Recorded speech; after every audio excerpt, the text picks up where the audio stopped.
Hi అండి అందరికీ. నేను ఆవకాయ కలిపాను, ఎలా కలిపానో చెప్తానండి. మొన్న ఒక తోటకు వెళ్ళినప్పుడు అక్కడ మంచి రసాలు దొరికినాయి. అవి ఒక 7 తెచ్చుకొని కట్ చేయించాను. జీడి తీసేసి టెంక మీద ఒక చిన్న పొర ఉంటుంది, అది కూడా తీయాలి. లేకపోతే పచ్చడి ఊరిన తర్వాత అది పొర అన్నంలోకి వస్తుంది అన్నమాట. మనం కలుపుకునేటప్పుడు ముక్కల్ని శుభ్రం చేసుకున్న తర్వాత దానికి తగ్గ అంటే నేను దాంతో కొలుచుకున్నాను. ఆ గిన్నె నిండా మూడు గిన్నెలు అయినాయి ముక్కలు, కాబట్టి కొంచెం వెలుతిగా కారం వేసాను. కారం కన్నా కొంచెం తక్కువ ఆవపిండి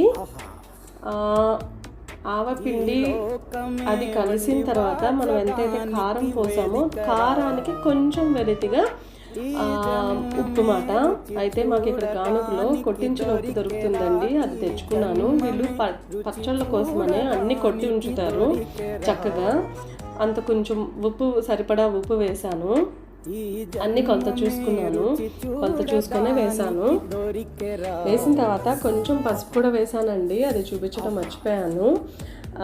ఇవన్నీ అలా వేసిన వాటిని చక్కగా ఉండలు లేకుండా అన్నీ సమానంగా కలిసేలాగా కలుపుకోవాలి.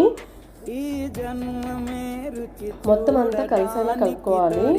అయితే ఆవకాయ, మాగాయ, ఊరగాయలు అన్నీ కూడా ఫెర్మెంటెడ్ ఫుడ్లోకి వస్తాయండి.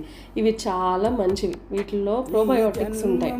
అది ఇప్పుడు సైన్స్ వాళ్ళు ఏదో పరిశోధన చేసి చెప్తున్నారు. అవే మన పూర్వీకులు పాత వాళ్ళు ఎప్పుడో కనిపెట్టి ఇవన్నీ చెప్పారు. అండ్ ఆవకాయకి 3 మ్యాంగో పౌడర్ వచ్చి చాలా బాగుంటుందండి. మేము ఫస్ట్ నుంచి అదే వాడతాము. అంటే ఎక్కువ ఘాటు ఉండదు, కానీ పచ్చడి మంచి కలర్ వస్తుంది. కొంచెం టేస్ట్ చూసిన తర్వాత కలిపిన మిశ్రమాన్ని కొంచెం కారం పడుతుంది అనిపించింది, అందుకని ఇంకొంచెం కారం వేసామన్నమాట. వేసి మొత్తం అంతా కలుపుకున్నాము. కలిపిన తర్వాత వీఆర్ టాకింగ్ అబౌట్ ఆ fermented food that is very good. అన్నీ తినచ్చు ఒక పద్ధతిలో, క్రమ పద్ధతిలో తిన్నది ఏవైనా సరే మనకి ఆరోగ్యాన్ని చెడగొట్టవు. మనం పద్ధతి తప్పి ఎక్కువ అమితంగా ఏదైనా చేస్తే అదే మనకి ఆరోగ్యాన్ని చెడగొడుతుంది. కాబట్టి వీక్లీ వన్స్ ఎప్పుడన్నా ముద్దపప్పుతో నెయ్యి వేసుకొని వేడన్నంలో ఇలాంటి చాలా కాంబినేషన్స్లో ఆవకాయ తినచ్చు.